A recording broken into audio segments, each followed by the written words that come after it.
Good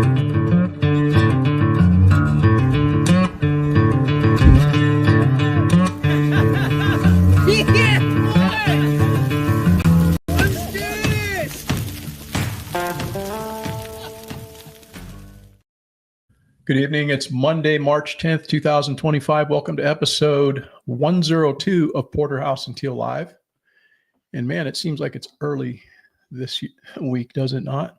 It is. I was really surprised. I looked at 1 o'clock and it was like 10 something in the morning. And I ran to the kitchen to go grab some stuff and looked down at the clock and it said 11.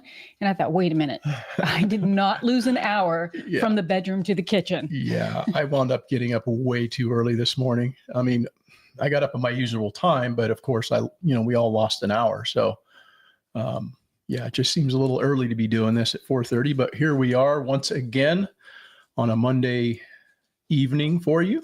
Mm-hmm. And it's just been another good week around here for us, making ourselves a little bit better this week than we were last week. And we've been trying to keep ourselves focused on all the details that have gotten us to this point thus far. One of the things that is really important that we do is make sure that we've established priorities and then just kind of move forward incrementally within those priorities and living within our means. That's something that we've decided to do years ago, and it's really helped us to not fail at the things that we're doing. And I think that's the biggest difference between, people who are successful and those who are not, is people who don't bite off more than they can chew and stay within their own means. Mm-hmm. And successful people also have the ability to exercise patience, because I know that a lot of people seem to want it all right now, but it doesn't happen all right now. So it's really important to just couple, the determination you have with your goals, and then build those bricks over an extended period of time. And I'd like to say good evening to Without Training Wheels. Oh, okay, cool. Let me pull up the comments and see who's in the house. Hey, how are you this evening? Good to see you.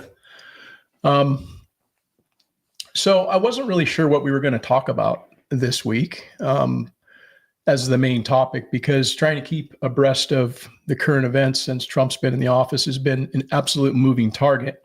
And what I might wanted to have talked about in the middle of the week is no longer relevant, or, things have completely changed. So it's just moving so fast. But something that piqued my interest this week, and it was the execution of a South Carolina man, which has again sparked some debate about the ethics of capital punishment. And I wanted to kick that idea around tonight. It's kind of a little an issue that people have strong opinions about one way or the other, but that will be this evening's main topic. And we'll also give a little bit of a homestead update. We'll have some Q&A. And a couple of quotes from liberal or conservative. And we'll finish up with a clip from a guy who's kind of chiming in on the involvement with the European Union over there currently in the negotiations with this Ukraine-Russia war. I think he probably does a much better job of explaining it than do I, but I thought it was a kind of a valid and a important thing to talk about, since that's definitely something we're going to be hearing a lot more about. But first things first, how are you doing this evening, Rebecca? I am doing good. It's been busy. We've had a house full of little people with the birthday parties. Mm-hmm. I do have to ask you something. You brought something up in the car about possibly thinking about buying a Tesla. Yes. So we do have battery backup. Mm-hmm. Does that mean if you bought a Tesla, would you want another battery so that you had a charging part at the house? Well, we would actually have to retrofit the system that we have so that we could plug in and then utilize the excess, power. Instead of sending that back to the grid, we'd send it back to the vehicle first, and then any overage above what our use is or our needs. So we'd have to retrofit that first. But yeah, you may have to, do that. But Okay, now here's the most important question. Okay. My car, which was pretty much new, and you decided that our dog could ride in it Yeah. with leather seats Yeah. and nose prints all over the window. Would you let her ride in a Tesla? I'd let her ride in anything I got. If I buy a new truck, she's riding in it. She's putting nose prints all over that thing. You see that? She's more important than me. No. And hello, Bill Warner. That is not true at all. That is not true at all. But yeah, that was cool. The get together this weekend with the family. Always really, really important and something I look forward to. And it was cool because my mom got to come up with my sister. And your sister. And they were here, and all of our kids were here on Friday? We had one birthday. And then another one on Saturday. And then the following, we had another get together with another grandchild having a birthday. So it was just great weekend all the way around, spending time with family and getting a chance to see everybody. And they love it here. They were able to ride the ATV and a dirt bike and the little battery operated John Deere that got stuck halfway up the hill, and toys. Yeah. Yeah. Without training wheels says just keep the nails trimmed. Yeah. So true. Yeah. Was that all you had this week, or what's going on with you?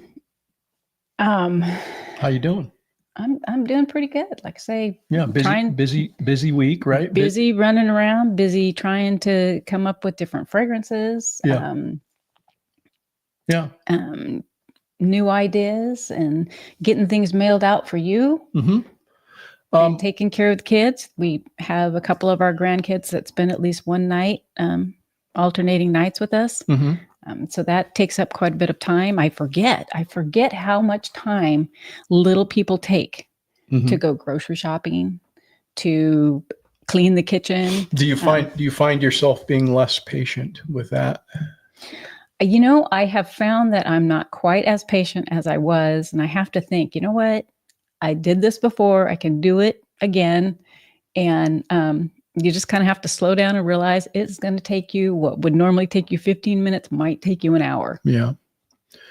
Yeah. Well, speaking of vehicles, I'm about ready to commandeer your vehicle again, and started preparing my sleeping space in the back of your little tiny car today. And I'm going to be making a trip down this weekend. I've got a race that I've entered, and wasn't certain if I was actually going to run this because I kind of developed a little niggle behind my knee. And I was not really thinking that this is something I want to pursue as far as this race, because it's not that important. But it is a free entry, and I feel like, I'm fit. And if everything kind of aligns, which it feels like it is, I went out for a run today and it felt pretty good. And so, I'll probably be going down to Santa Barbara and getting a chance to run on those trails down there. So you will be without a vehicle. I will be without a vehicle. I will be without a husband. Yeah, no, I'm kidding. but you'll have a shotgun and a bunch of weaponry to keep yourself safe, right? Mm-hmm. Yeah. So she's going to be home doing the homesteading thing and taking care of the place. So I appreciate that quite a bit. Yeah, no worries. Our sheep seem to like us. That this is the second time now that they have managed to get out into the back pasture because Eric left the gate open. And luckily they like me, and I just have to go out and go, come on, girls. And they just follow me right back in. Yeah. Right into their pen. You've got all the treats. So that's pretty cool.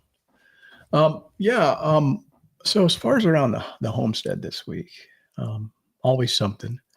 And the pigs that we wound up getting last week, it was an interesting thing. I've never seen this happen before. I came out one morning and the pig had a little bit of, looked like to me, it was favoring its rear right leg. And I thought, maybe it just slept on it wrong. Maybe it got, hurt somehow, maybe stuck in the fence or whatnot. And I didn't really give it much thought until the following day when I came out. And the leg was still swollen. However, what had happened from there is that both of the two front legs looked to me like there was some form of paralysis. And it was just did not want to bear any weight on those. It almost looked like it could not bear any weight. And so they were like buckled under. Yeah, buckled under. And it was just, you could tell it was in a lot of pain. It really didn't want to do much, moving around, but I kind of got it up to see what it would do. And it had me kind of puzzled. And so I called the lady that I had purchased the pig from, and I asked her, hey, is this anything that you ever dealt with? I figured I'd go to the source. Didn't you do a video so that you could send that to her? Yeah, I did. I took a video of it so I could actually show her what the pig looked like. And she had no idea. And, she raises a lot of pigs. She has 55 sows, and she's the largest breeder here in this part of the state. Let's say their house smells like a pig. Yeah, it's pretty rough. But so that was interesting. And so our daughter happens to be a veterinarian. She doesn't work on pigs. However, she works on horses, but she has worked on pigs in the past, just fairly infrequently. Mm-hmm. So I called and asked her, and she started asking me a bunch of questions and whatnot. And she was giving me some suggestions as to what it could possibly be, but she was super busy and she couldn't come down and run any tests on it or do anything. And so I sent her the same video, and she was kind of baffled by it too. And then, interestingly enough, the next day I came out and the two front legs were working. Mm-hmm.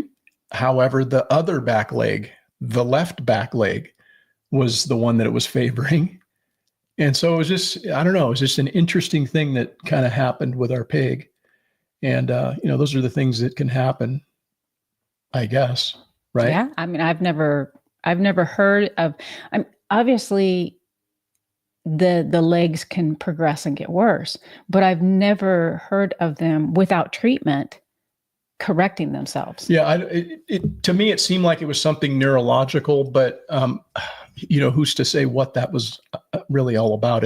They're fine out there now. All three of them are running around and eating well and stuff. So it's just one of those things that can happen on the homestead, but we're not, we haven't raised a ton of pigs. I mean, we raised them to eat, but we haven't got into the breeding aspect of it. And so we, haven't raised a lot of pigs in that regard, but mind you, these are for eating as well. That's yeah. So, and also I've been starting to work on my garden boxes because we are rapidly heading into the season when I'm going to start planting some annuals. Mm-hmm. Pretty soon I'll be putting in some, probably mid-March, April-ish, I'll be putting in some tomatoes and possibly some peppers. But, we can get frost here in this zone occasionally up and until May. However, you're generally pretty safe anywhere from around April 1st and beyond. And so I'm starting to prep some of my beds and tear some of the old drip line out that's no longer working, and I have to kind of replace that. So, just the constant upkeep and maintenance of things from year to year.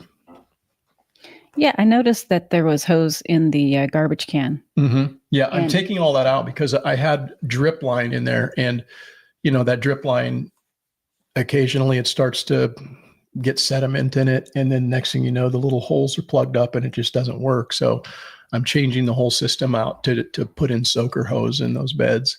But all of my raised garden boxes are on automation with regard to their watering. It just makes things a lot easier if you can set it up so that it's on a timer and I don't have to physically go out there and water them every day and, move hoses around. It's just something that comes on and I can set the timers to water my vegetables in there. So it's pretty nice. So there is room for, I believe, 2 more raised boxes. Mm-hmm. No, there's room for 4 more raised boxes. Okay. Yeah. And you had that set up. Are you redesigning that or taking I just need to go and put more boxes in, but I haven't. That's, something I want to do, but there's a lot of things I want to do. I just haven't got around to making it a priority to say, I'm going to do that right now. Mm-hmm. But I have the space out there to do that. Are you telling me I need to go out and build some boxes? No. Okay. I'm not telling you that at all. Okay. I'm telling you need to build me a deck. I know. Yeah. And then I'm also, working on more biochar, and I want to get that done as much as I can before I lose the window. Generally speaking, they put on a burn ban here in this area May 15th, just due to fire season. It's generally speaking, that's about the last that you'll be able to do any burning. And some years it's earlier, just depending on, when the rain actually stops around here and things start to dry out and cure. But expect to see a new video by this coming weekend. It's a video on biochar where I'm basically running an experiment to see how much of a weight reduction measured by percentage I get from a piece of raw feedstock once it's converted into biochar.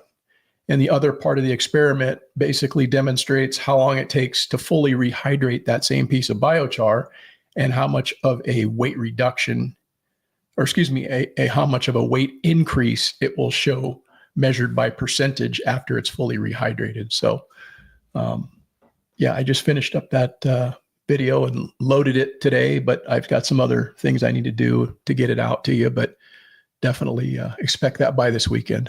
Mm-hmm. Yeah. I'd like to say hello to Skane's girl. Now, for her, I specifically wore this sweatshirt. I didn't purchase it. He bought it for me.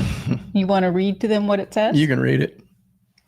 It says, a husband is the only one of your children that do not grow up and move away. That's true. That's true. That's true. How you doing, Skane's girl? Bill Warner in the house. How are you doing this evening? Good to see you guys. And then you also you shipped out some comfrey this morning, right? I did ship out some comfrey Yeah. and also did my egg delivery. Yeah. We typically ship out comfrey on Mondays. That's about when that works about best for us. But got an order out. And then what's up with the eggs? The eggs, our girls, I don't know what was up with them last week, but they just hardly wanted to lay eggs, and they're back up to their actual production. Mm-hmm. So we had 4 dozen go out this morning. Mm-hmm. And how many did they lay today? They laid 18 today. Okay, cool. Yeah, we're still rolling. That's good to know. So we've also got, like, we counted in there, I think you said we have 39 chickens, right, in there? We have Thereabouts 39, yeah. 40 chickens in there. No, 39. You're right. Okay. So how many of those new ones that we hatched out would you say are roosters? Because I think a good bit of them are. So what would you say? So we hatched out a total of 19 birds, and I would say anywhere from 6 to 7 of them are roosters. Oh, I bet you there's way more than that. I would say I'd be lucky if there's 6 to 7 hens in there from them. I'm serious. They all, to me, look like roosters at this point, but I mean, it's kind of hard to tell. But I hope that's not the case. Now, there are some of them that are pretty feisty too. Well, yeah, of course. But I'm just hoping that that's not the case, because we're going to have to come up with another plan, because I didn't order any birds from the hatchery because they're having so much issue keeping birds or actually filling the orders because of all of the birds and chickens have been killed here in this state. Yeah. Yes. That is something that I heard that Trump is supposedly trying to correct. Yeah. I don't know how he can do that with the whole quote, bird flu, but anyway. I'm not worried about what he's going to do. I'm trying to raise my own birds, but Skane's girl says she ended up with 7 out of 15. 7 out of 15. Yeah, that's pretty good odds, I guess. That's half and half almost, So 50%. So also, you've got a new soap out. So why don't you let folks know what that's all about? So I came up with a lavender soap. It's called Lavender Sky. It smells delicious. Eric bathed with it the other night and he smelled wonderful. So it is I believe it is up on the website now to order. Mm-hmm. If anybody's interested and likes that fragrance. And we find it to be quite pleasant. Yeah, are you going to be making some more of that? I will be making more of that. I had to order some other products that I put into that I didn't have any. Mm-hmm. And that should be coming in another few days. So I'll be making another batch soon? Yeah. Cool. Yeah, I just got that up on the website yesterday. So if you guys want to check it out, you can go there and take a look at it and something you're interested in, it's up in the farm store. So I wanted to get to Q&A. We've got a couple of questions from folks this week, and I wanted to touch on that. Let's see if I can get my phone to work. I've got this phone that is so old that it's given me a lot of problems, but I just got it to go on. And so that's a good thing. Skane's girl says that she's had friends that have had chicken orders get canceled. Oh, wow.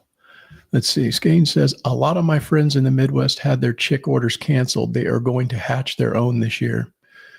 Yeah, that's... I have to say, when we incubated the eggs, I was like a kid in the candy shop. I had to check on them probably daily, even though I knew that they weren't ready to crack. I was excited because it was the first time we did that I just couldn't wait till they started to crack and then watch the whole process. Mm-hmm. Bill Warner says, it's been my experience with hatching eggs that approximately 60% turn out to be roosters. Yeah, I wouldn't think that seems, it's got to be about half and half, Mm-hmm. And so I would say what we have out there, I'd be surprised if half or more aren't roosters. Mm-hmm. They don't look like hens to me. Some of them definitely look like hens. Yeah. But there's a good bit of them that just look like, man, you're going to be getting chopped up, And back out to Skane's girl, where she made a comment about the shirt being so true. And I had to laugh because Eric getting ready for his trip, he's obviously been in my car several times. He's drove my car, but yet his comment was, how do you lay the back seat down? Yeah, Skane's girl says B's turkey egg order got canceled. Oh, wow. Yeah. I didn't know they had problems with turkeys, but I guess it's just with I think all it's bird. Yeah, I think it's an avian thing. I don't know if they killed turkeys or whatever as well, but yeah, I'm glad we hatched what we hatched, but I would have liked to have had a lot, better success as far as, getting more females, but it's just the luck of the draw, on that. But too bad they don't come in like a clear shell so you can look at them. But then how would you know? They don't have. Yeah. How would you know? They don't have genitalia that could tell you that that's this girl, that's a boy. It would be nice, wouldn't it? Yeah. I think we should come up with something like that. Okay. You do that. You work on that. I don't know how successful I would be. Yeah, I don't either. So I had this person, 20 hiked 23, says, how do you get the sawdust for free? How and where? Thanks. Wow, really taught me a lot. And what's a free waste stream? So I addressed this recently as far as a waste stream, but a waste stream is anything that was going to be discarded. Generally speaking, in the context in which I'm referring, it's usually organic material, but it could be inorganic material, but it's something that's going to be discarded, but is now going to be taken and repurposed for another use. And so that's what I'm referring to, a waste stream. It could be, sawdust or shavings or lawn clippings or, produce or anything, could be a waste stream. And so what I said is that we get our shavings from a local mill in town, and it's pretty handy because they take and they bag up all of the shavings and sawdust that comes out of their saws in these big plastic bags. And they put, I don't know, there's a dozen or more every couple days that they sit out there for the public to just come and grab. And it's a really great resource to utilize in your chicken coops, utilize in your bedding we're using it right now for the pigs. You can use it for the sheep, and it's all compostable stuff. So it saved me a lot of money in bedding by not having to actually go down to Tractor Supply or go some other place and purchase a bale of shavings, because that stuff starts to add up after a while. Our feral cat that has adopted us also finds it a nice place to sleep. Yeah. So, this person here, this was on my last video that I posted. It says, when you are making biochar in your barrel, what do you do with all the ashes left from the fuel stock? And I don't really do anything with them, to be quite honest. I say generally I just dump them in a pit for disposal, because I got a pit kind of out in the field. When I get enough of an accumulation, I'll take and I'll dump them out there. Although I do use limited amounts in my soil building efforts, but I'm pretty sparingly with that, because the soil pH that I have here really is quite neutral. It doesn't really need any more alkalinity added to it. If you add the ash.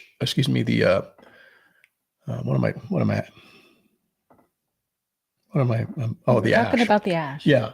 If you add the ash, it actually raises the soil pH because it's alkaline. And so I typically will sprinkle a little bit, because there's a lot of minerals in the ash, because that's essentially all it is. It's carbon. It's had all the carbon removed, and that white stuff is very heavily laden with all just the byproducts of what was in the organic material. And that's, phosphorus and potassium and calcium and varying levels of different, minerals that are in there. And I use it for that. I also saw on TikTok, and I don't know if any of you have seen this or heard of this, but they were taking ash, and this was something that they said that the Amish do. I wanted to look into it to see if it's actually something we could do, but they're taking the ash and using that to go around their tomatoes. And then that helps to preserve them. So you just need to make sure you put them in something like a box, and then you can make sure that you get ash all the way around them and that the tomatoes aren't touching. And then you can come over the top of it with another layer of ash, put your tomatoes in, fill in around the tomatoes, and then just keep layering them up. And it supposedly keeps them from spoiling. So might be something worth trying. So this isn't growing them. This is storing them. Storage. Yes. Yeah. Oh, that's interesting. Yeah. So I was going to look into that. I don't know if that's something that is an actual real thing, but I thought, well, that's a good, interesting experiment to try, and we might give that a go, because I'm going to probably try to grow a bunch of tomatoes this year, and we may not get to canning all of them, but we may want to store some. And if that's something that's a viable option, I would like to try that. That'd be good if that worked on onions too. Yeah, I don't know. I don't know. We'll look into it. Yeah.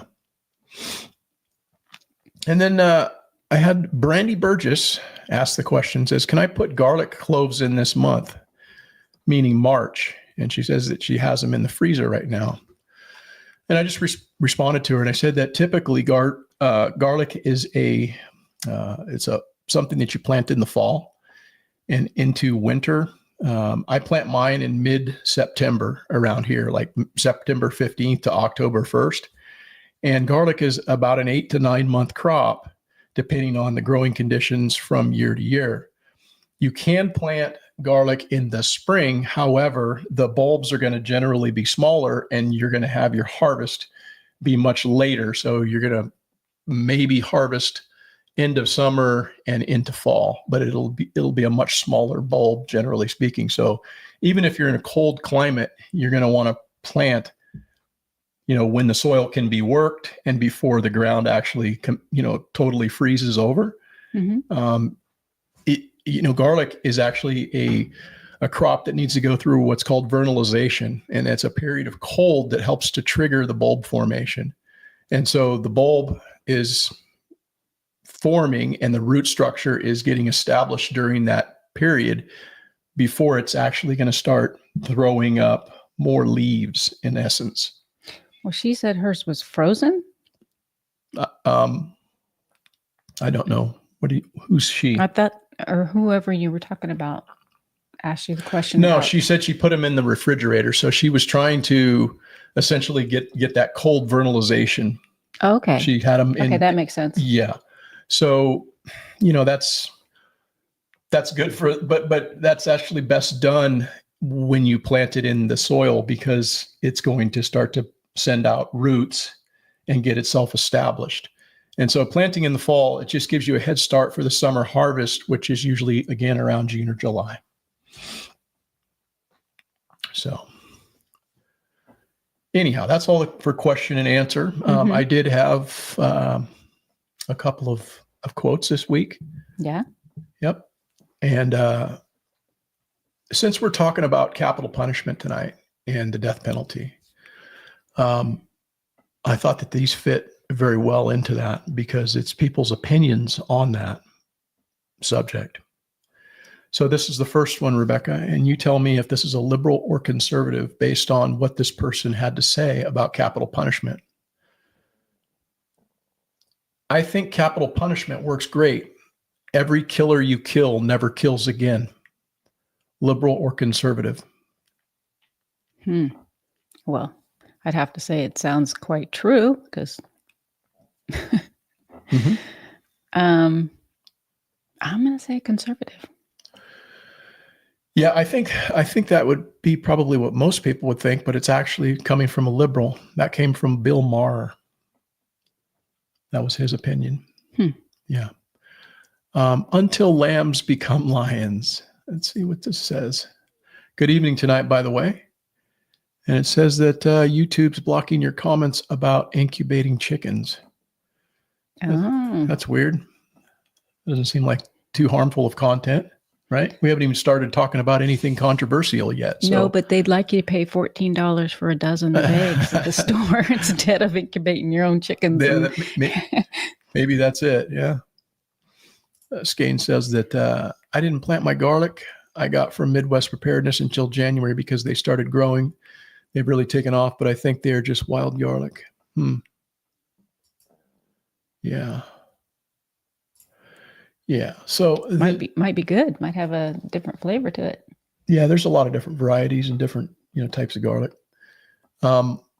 So the other quote that I had for you was this, Rebecca. It says, returning violence for violence multiplies violence, adding deeper darkness to an already devoid, or excuse me, let me just do that all over again. You do that. Yeah.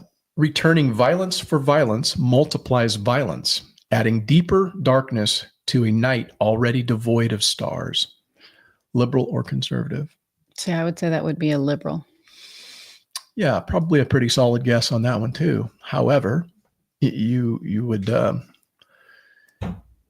you're probably right. I would say that came from Martin Luther King, and Martin Luther King did not publicly align with any political party, and he did so because he wanted to maintain a stance of nonpartisanship to preserve his ability to critique both sides.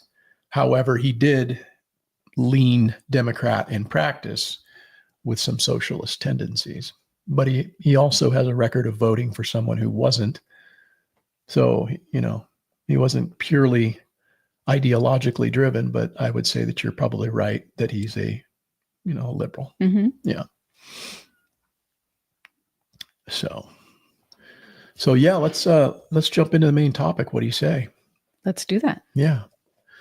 So, as I said at the outset of tonight, that case kind of sparked my interest in this because it isn't something that we do very often in this country. And so whenever it happens, somehow it becomes very noteworthy. Whereas, as I said before, people die every day in this country, but it's not so noteworthy.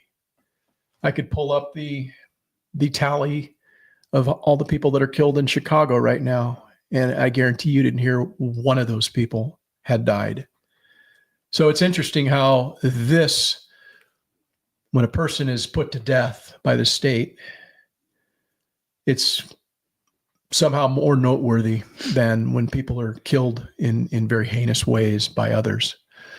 But as of today, capital punishment is legal in 27 states, though its application, it varies quite a bit.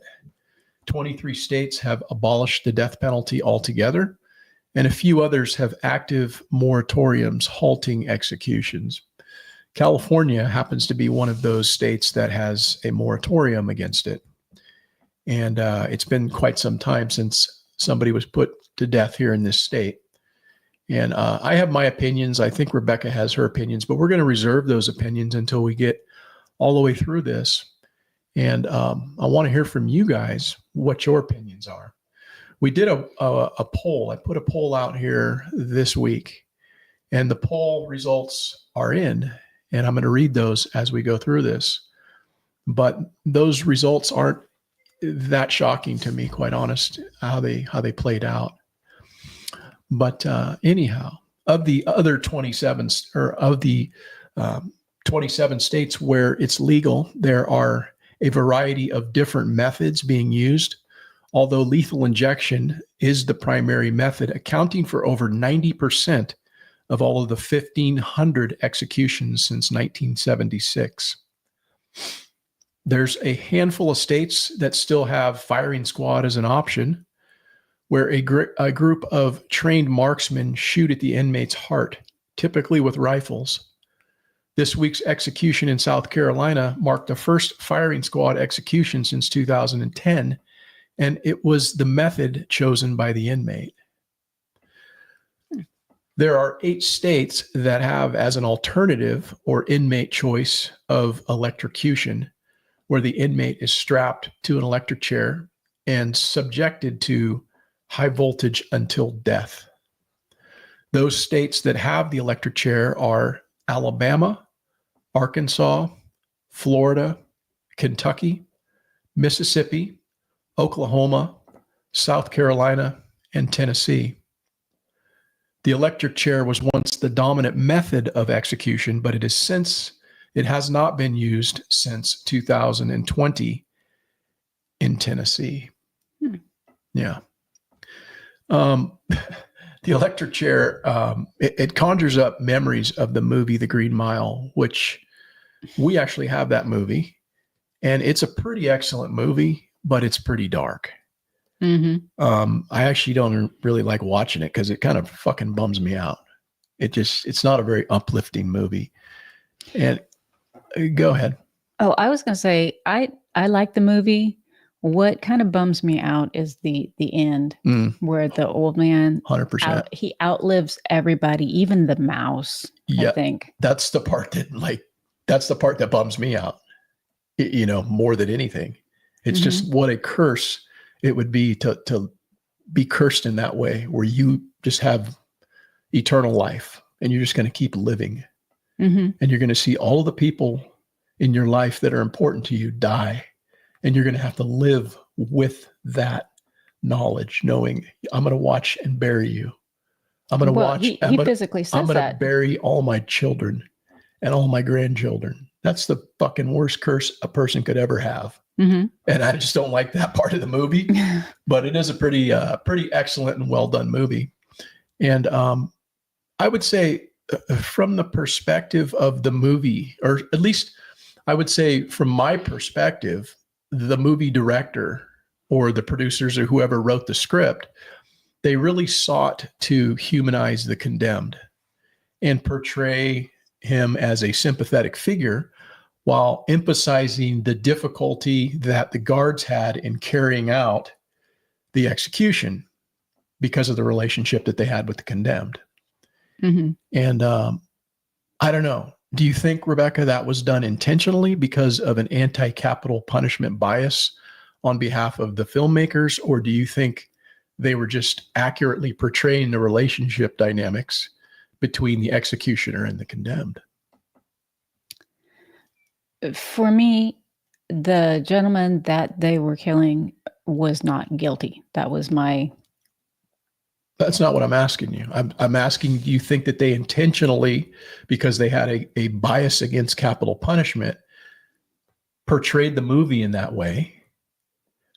Or do you think it's because they were actually accurately portraying something that actually happens in real life quite often? A relationship. I mean, because if you work on death row, you're going to see these people. You're going to Right. And you see them in a different light. So yeah, I could see where you could develop a relationship. So that's probably fairly close. Yeah. Do you think that they did it intentionally for that reason or no? Probably. I would say probably. Yeah. I feel as though that was part of their intention, but I also feel both things could be true. Right. I think that probably is an accurate portrayal of what happens quite often on death row. I mean, how could you go to work and not be affected by that? Well, how could you? I understand you're looking at these people like they're condemned and that they've done something horrible. They put themselves there. I'm not saying that they're innocent people. I'm just saying that they're people. Right. But the gentleman that, so I can see where it would possibly happen. I'm not saying I would be subject to it. I'm just saying that it can possibly, both of those things could probably be true. see, for me, the gentleman that they killed was not guilty. And so that puts that doubt in your mind of, well, did he really commit the crime, or was he convicted and just here by mistake? And this is where he lived his life out, and we're, putting him, he got the death penalty, and this is where it's happening, and I can see what that would play on their minds. Right. For sure. For sure. Brave Sig says, I want to die peacefully in my sleep like my grandfather did, not screaming in terror like the passengers in his car. Ooh. Ouch. Yeah. Yeah. Yeah. So the last method of execution that's even available at this point is what's called nitrogen hypoxia, where the inmate breathes pure nitrogen through a mask, leading to oxygen deprivation and death. And that is authorized in 3 states, Alabama, Oklahoma, and Mississippi. And Alabama pioneered this method of execution in January of 2024. So it's pretty recent. And it's the first of its kind globally and touted to be a humane alternative to lethal injection. There are obsolete or suspended methods still currently out there. The gas chamber is one, and it's technically still authorized in a few states, which are Missouri and Wyoming, but no executions have occurred since 1999 in the gas chamber due to ethical and logistical issues. And then lastly, we have hanging, last used in Delaware in 1996, and it's no longer practiced anywhere. And so, it's not something that happens very frequently. Again, there's only been like 1,500 executions since 76, since 1976. And there's a lot of people that are on death row. The top 5 states, the states having the most starts with Texas. Good old Texas, really? Man. You don't mess with Texas. You go there and you're on death row, there's a pretty good chance you're not going to get a stay of execution. They've carried out 594 executions. Oklahoma, 127 executions. Next in line is Virginia. Is that the Commonwealth of Virginia? I don't know. Something's the Commonwealth. That sounds about right? Anyhow, 113 in Virginia. And then Florida, 107. And bringing up in 5th place is Missouri at 101 executions. States with the fewest executions still having an active death penalty. Coming in hot in number 1 is Kansas with 0. Wyoming with 1. Nebraska with 4. And so I guess the question would be, if you have a death penalty and you have people that are on the condemned block, but you haven't killed anybody, you haven't executed anybody, why do you even have the death penalty? Because it's my understanding it costs a lot of money to house people in the condemned block. Yeah. A lot more so than otherwise. And so why are they still going through the exercise? I don't know. I don't understand it. Right. But anyhow, what all precipitated this was what took place this past week. And I want to play you the clip. But before I do, Double Oz says that. She got her comfrey today. Oh, that's awesome. I'm glad.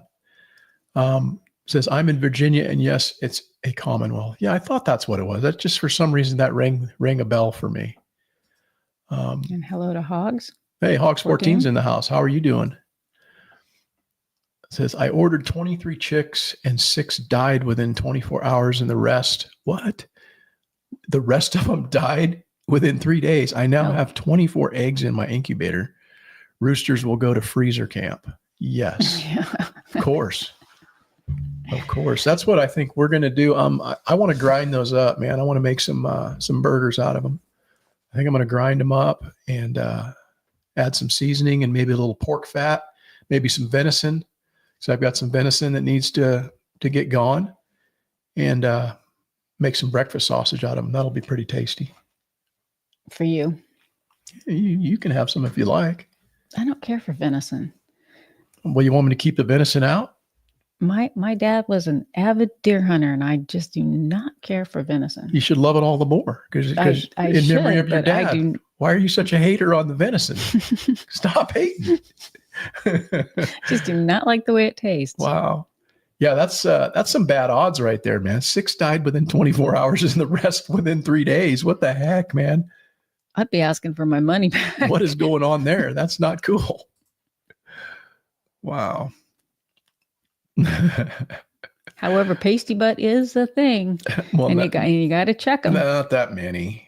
Not all of them, but yeah. So anyhow, I wanted to play this clip because this will help to address what I'm actually referring to when I'm talking about this dude in South Carolina, because it's, again, it's in the news, and that's what they were talking about this week. And here you go. Hood over his head and a target over his heart. A firing squad executed Brad Sigmund. He was pronounced dead at 6:08, 4 years after the South Carolina state legislature approved the option for death row inmates. In this room, behind a century-old electric chair, 67-year-old Brad Sigmund was strapped down here. Hidden behind a wall 15 feet away, 3 corrections employees fired live rounds at him through a small rectangular hole, a method he chose instead of lethal injection or the electric chair. New bulletproof glass was installed to shield witnesses. Do you expect more states to follow suit? No. Why not? This was a political game that the Republicans in our legislature fell for when they voted for that. Nobody really wanted this. Why not?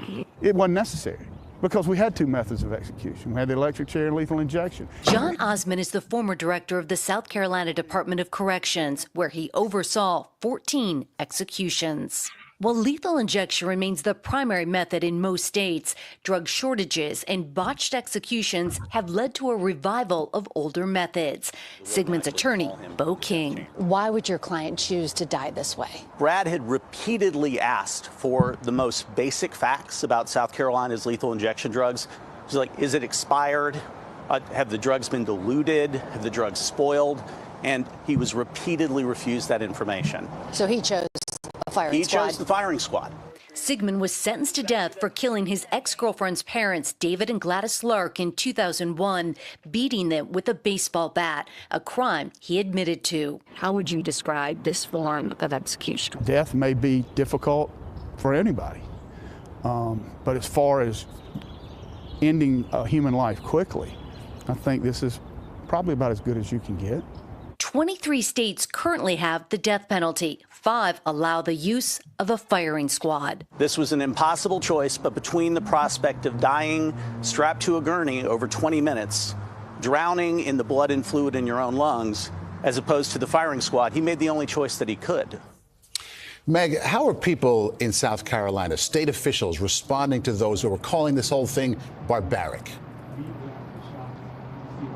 Maurice, the state of South Carolina maintains that this is not cruel and unusual punishment because they let the inmate choose the way they are put to death, whether it is lethal injection, the electric chair, or now a firing squad. If they don't make a choice, the electric chair is their default.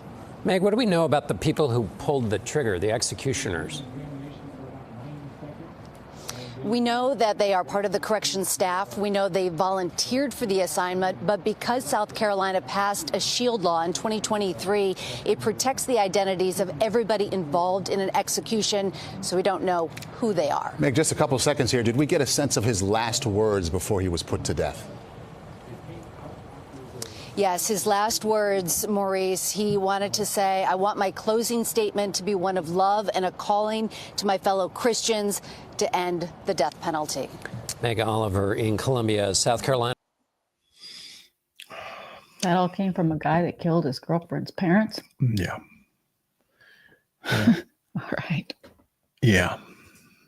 So before we get to that, Double Oz says that she meant a total of 12 died in all. I have 11 left, and they are thriving and flying already. They turned 2 weeks old today, all hens. That's cool. What did you get? What type did you get? And where did you get them?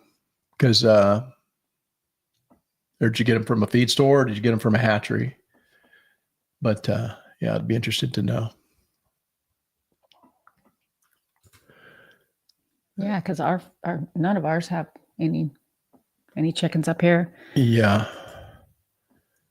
Yeah. Until lambs become lions, says firing squad is way more humane than getting a botched injection. Delaware. Oh, okay. Meyer Hatchery. Yeah. Okay. Yeah. I've been in touch with them before. Absolutely. And what'd you get? Or you got Delawares? Okay. You got Delawares. All right. Is Myers in, I think they're in Pennsylvania, are they not? What do Delawares look like? I'm not sure.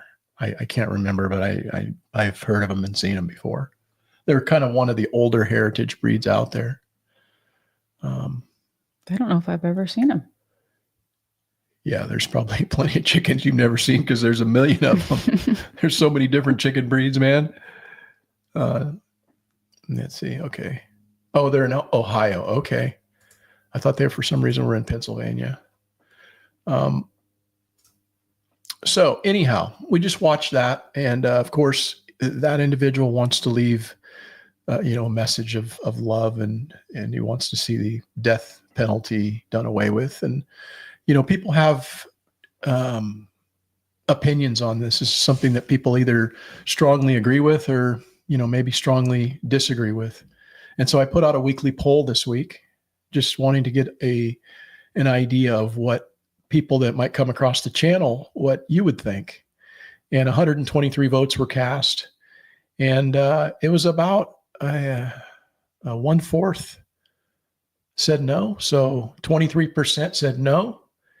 And the vast majority of people, 77%, said yes, they do support the death penalty.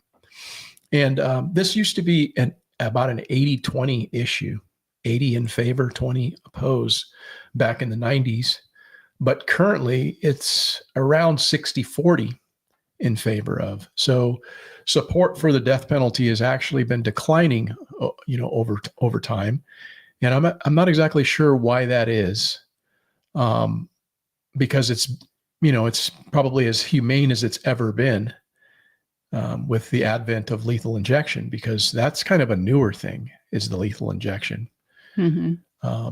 They used to hang people and, burn them up in a chair and, firing squad and all that kind of stuff. Pretty hardcore. But some of the people that chimed in, Tactical Redneck said, yeah, he generally is in favor of, however, it's biblical and he's got a problem with our government doing it. And on the other hand, Scooby-Doo 5447 said, the U.S. needs to bring back the death penalty in all 50 states. If you choose to take another person's life, you pay immediately with your own life. That will drastically reduce the numbers of murders we see in our country. Prison is a joke and does nothing to reduce crime. So again, people have varying opinions on this. I have my opinion. But I'd like to actually know what your opinion is, Rebecca. What's your position on capital punishment? I'm actually for it. I think when a person goes out and does a heinous crime, that they ought to suffer the exact same crime. Okay. So, some people come at this from, kind of a biblical perspective, whereas, Old Testament says eye for an eye, and, New Testament kind of leans toward turn the other cheek. And so what would you say that you align more closely with there? Are you saying that it's eye for an eye, and that's kind of the Old Testament way you're looking at it, or that's what I'm gathering from you? Yes, because I think, if you put a message out there that, hey, you can do this crime and nothing's going to happen to you, what's going to stop them from doing it again? Mhm. That's the way I look at it. But if you see them, if they just slashed up a person and that's the way they had to go because that's what they did, then I think others will say, hey, wait a minute, maybe I don't want to do that. Yeah, I think there, I'm in agreement with you. I think that there needs to be, strong deterrent for, heinous crimes that people commit. Do you like the fact that the inmate gets a choice on how they are executed? Some are given the option, like this guy said, hey, I want to be shot in lieu of, for fear of getting a botched injection. Do you think he should have that choice? Again, I think they should go out the same way that it was the crime that they committed. So you're suggesting he's beat to death with a baseball bat? That's how he should go out. Yeah. Who's going to be responsible for doing that? I was under the impression when you shoot them, so I guess it would be the same with a baseball bat, that you're doing the crime, but you don't know that you're the person that's doing the final blow. So how could you beat a guy to death with a baseball bat and not know you're beating him to death with a baseball bat? You'd have to be in there. There would have to be more than one people. You just have to you'd be like this. I don't know. With your head turned and you're like hitting like this, and there's a bunch of dudes hitting him. I'm not sure, but I know that there's more than one person shooting when you get shot, yeah, and you don't know who did the final. That's my understanding as well. I think that kind of, this is what I've heard. One of those people will not have a live round in their gun, and they don't know which one it is. Mm-hmm. So conceivably, you could not be the one that kills them. However, with only 3 dudes shooting, I imagine all of those dudes were locked and loaded. And that's just the nature of like, hey, we're going to go do a job. We're going to go do a thing. And it's a kind of a heavier thing. It's heavy. I think it's heavy to have to live with. So you're saying that they should die in the same manner in which they killed somebody. If you kill somebody with a hammer, then you're going to get hammered to death. Yes. I know it sounds cold, yeah, but I think it's eye-opening for anybody else who's thinking about committing a crime. Right. I guess my question, is who's going to be doing the hammering? That's the question. Because somebody's got to do that. I didn't think that far. Right. That's what I'm getting at. That's kind of a heavy load, man. To because I've said that in the past too. I used to say when I was much younger, I'd said that I thought it would be a good idea if they took and put this shit on pay-per-view. And then for those people that actually wanted to watch such a thing, I'm not saying that I would subscribe to that, but that there's people that are. Put it on pay-per-view and let people watch that. Eat pizza and drink beer on a Friday night and watch this scumbag get what he's got coming to him if he's actually guilty. Now, see, there's people out there that are that sick that they'd get a thrill out of that. Well, I'm saying, and I'm looking at it like this, then the people, the proceeds from that would go to the victims' families. So it's not just like we're doing this so that somebody can make money on it. There's going to be a valid reason for doing it in the end. So there's going to be some good that comes from it. Now, maybe the victims' families don't want that money. That's blood money. Because there's plenty of people that look at this like, hey, the state shouldn't have this authority. We should not be killing people in the name of the state. And there's people that wouldn't want that. But to your point, an eye for an eye, you go out and you kill somebody in that way, then they're going to get killed in a like in a like way, well, who's going to be doing the killing? That's what I'm asking you. Mm-hmm. And so by you not taking it that far, I'm going to ask you the next one. Could you do the job? Even if it's, it's if I were in that situation, let me put it this way. If I were in that situation, if somebody killed my child, could I then, if they got the death penalty, could I then kill them? Maybe so, because they took something very valuable from me. Yeah. I'm going to say 100% yes. That's me. Right. I'm going to get mine. And people can view that and think about me in whatever way they want to, but that's how I'm going to process that. If you come and you take the life of somebody that I dearly love, I'm going to get my pound of fucking flesh. Sorry. Not sorry. You may have lost some viewers there. That's fine. I'm just, it is what it is, man. People have a passionate view on this. You either don't want to kill because of whatever belief you have, or you have no problem saying, hey, I want that person terminated, because it's a strong deterrent for people in the future to say, hey, I don't want that. So do you think that this would help minimize the criminals that we have in prison? And I think that it would be a very strong deterrent if there was a just punishment for a lot of people who have committed heinous crimes. That's my personal opinion. However, I'm going to caveat that, because there's a lot of people.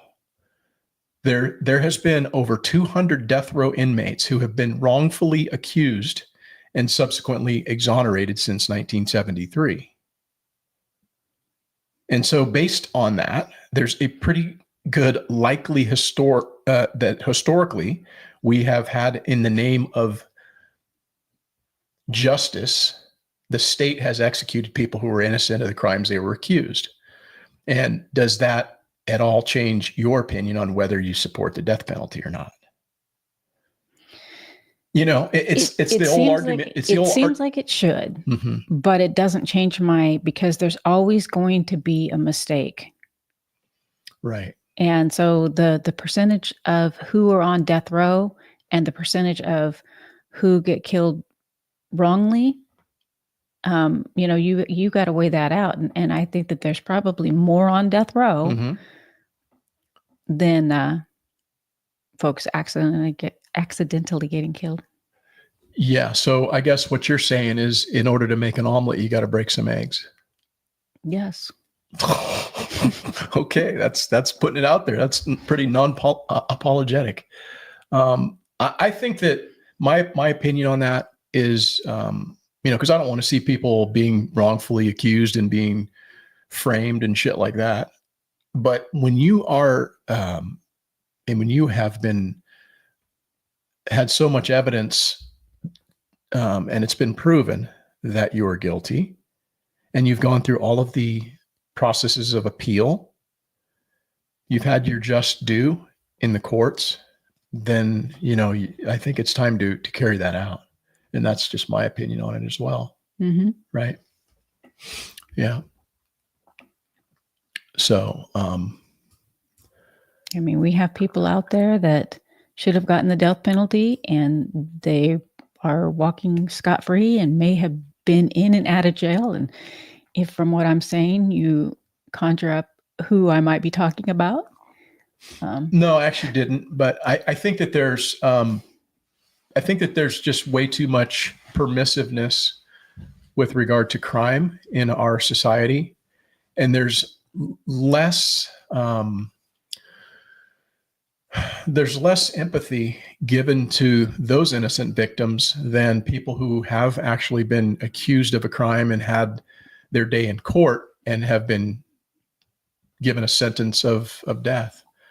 Perfect example is the other day when all of the Democrats sat on their hands as President Trump addressed Laken Riley and her mother and her family, and Jocelyn Nungare, another victim of an illegal alien who had killed a family member.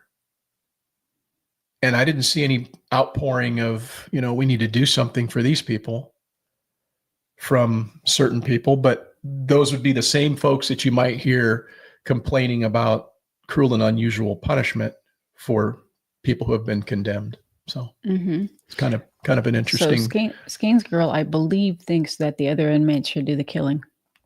Let's see what turn the other cheek, but not at the risk of more innocents being harmed. Eye for an eye sometimes is necessary, says, until lambs become lions. Yeah, I think that's kind of a reasonable approach. I agree with that.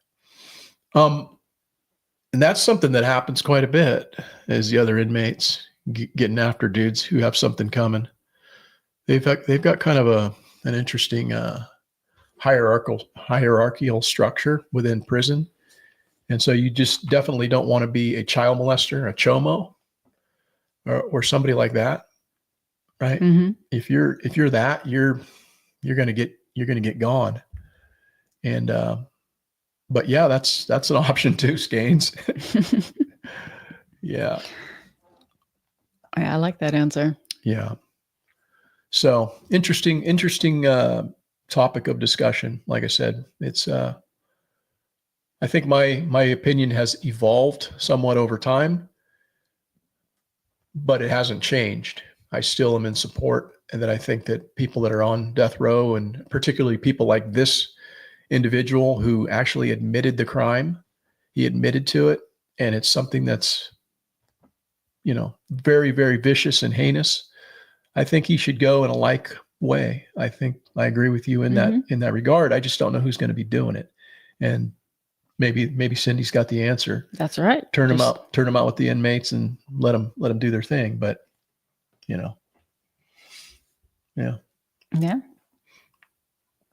So anyhow, I wanted to kind of end up this evening with this clip that I have, and what is actually we're going to be probably hearing a lot more about rather than less until they get some resolve. And as fast as Trump's moving on a lot of things, it may be done by the time we come around to getting on the live stream next week. This may be a done deal. But I'm referring to the war in Ukraine. And I know that, Trump has been very outspoken. What's up, Bruce? Good to see you in the chat tonight. Leather Homestead's in the house. But I don't know. He's been very outspoken, and, he has a desire to end this war.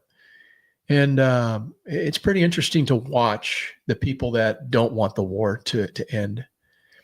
Not only in this country, the war machine wants to continue promoting the idea that Russia is this threat that we need to continually,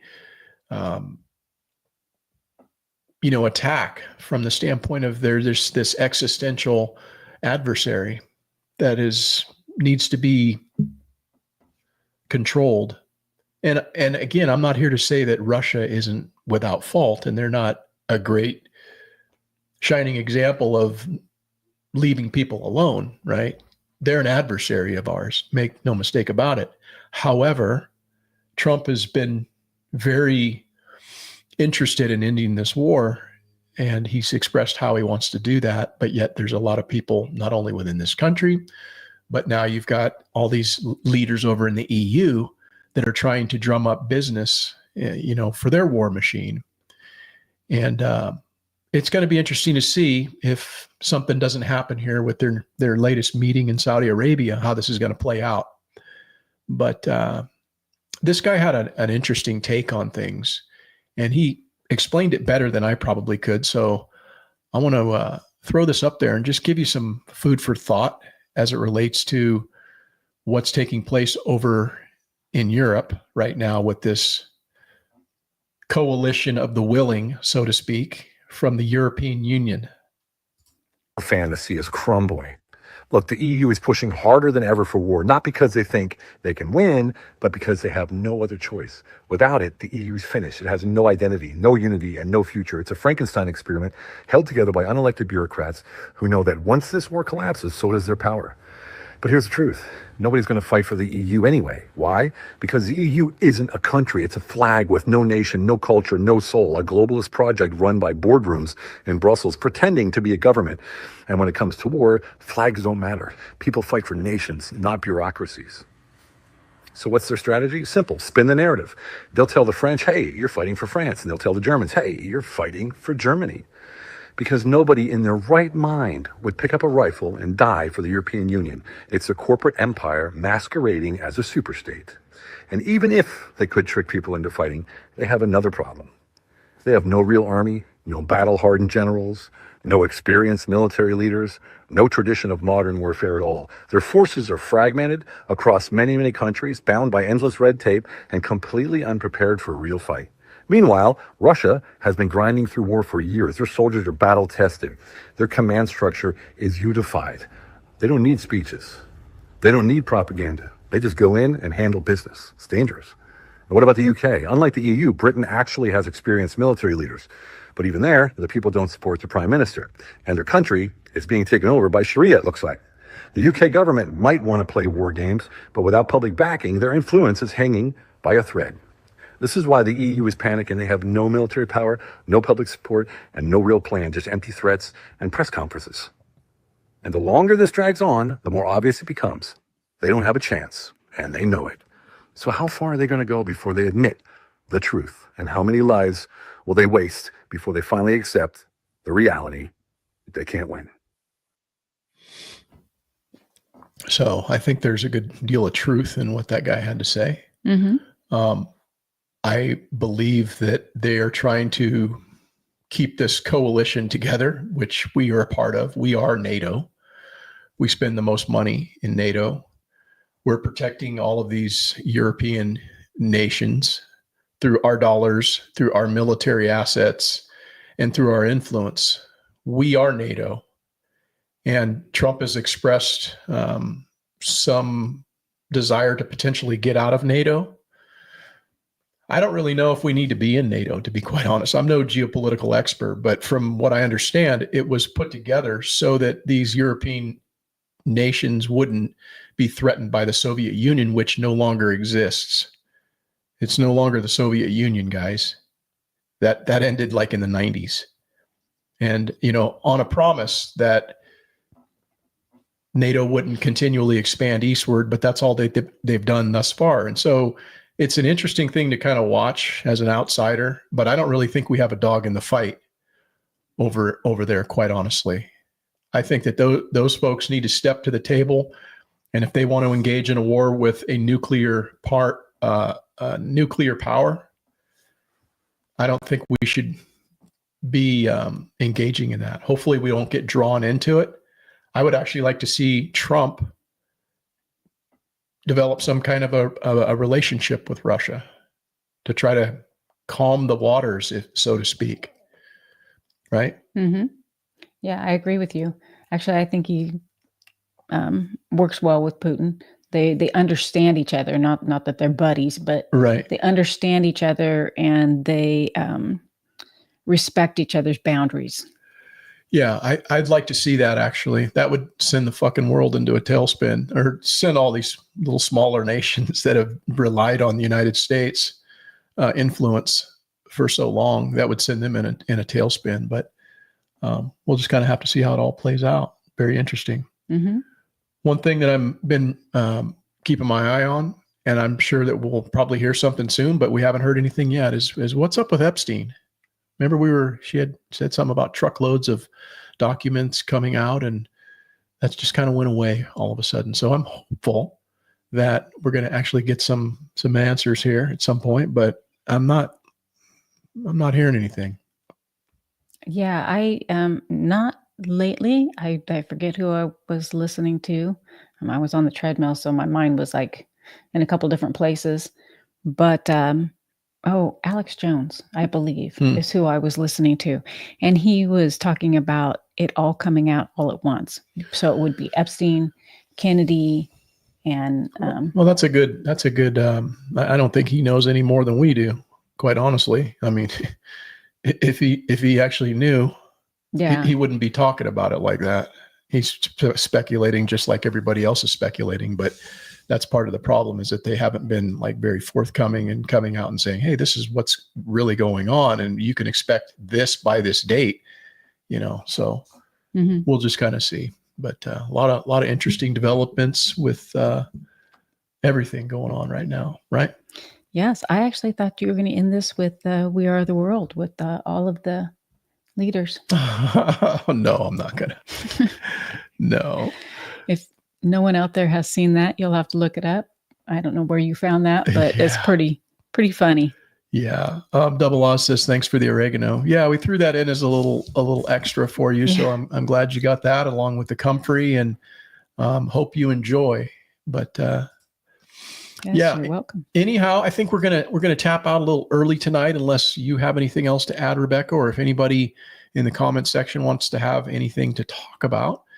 But I don't. The only other thing that I would say is that hopefully in the short future, we'll be coming out with more herbs that you could buy, as well as different season packets. Yeah, spices and things like that she's kind of working on. So it'll just be something we can put up there. And if you guys want to purchase something from the farm store to help kind of support what we're doing here, that would be cool. If not, then that's cool too.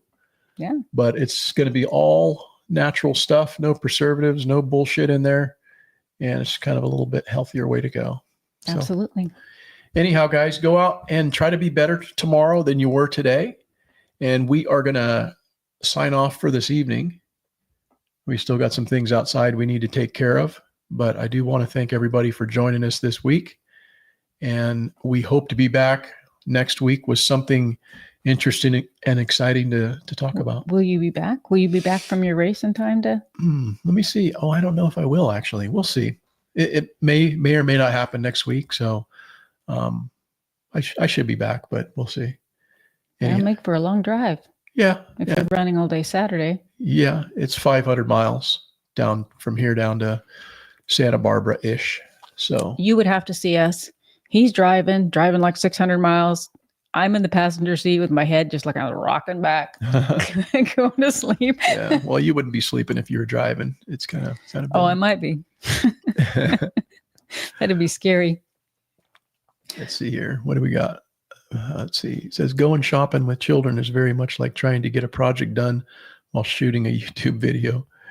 You have to plan on taking it 2 to 3 times longer. Yeah, that's what Bill has to say. Yes, absolutely. Yeah. And have a lot of patience. Yeah. All right. Well, we're going to get out, guys. And again, thank you for joining us, and we'll see you again soon. Have a great evening.